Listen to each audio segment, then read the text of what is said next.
The fight for the youth vote is now being waged on student loan debt. A new super PAC called Crossroads Generation is launching a campaign today. Makes me think, wow, well, why did I even go to college if this is what it's ending up with?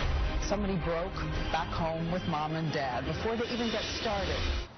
The group is pulling from $750,000 from right-leaning groups.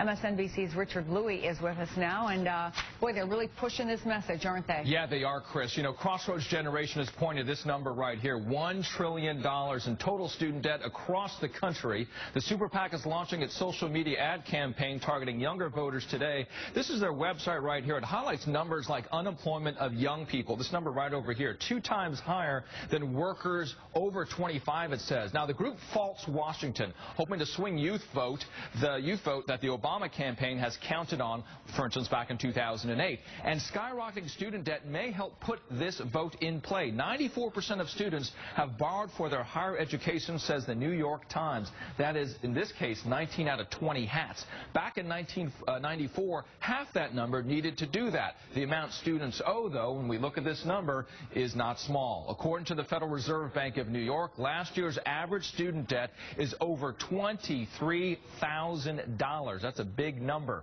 And some owe more. 1 in 10 students owe $54,000 or greater, and 1 in 20 students owe more than $100,000. Twice what the average grad makes. Now, the student loan debt mountain is growing. After 2003, it's ballooned by over 500%.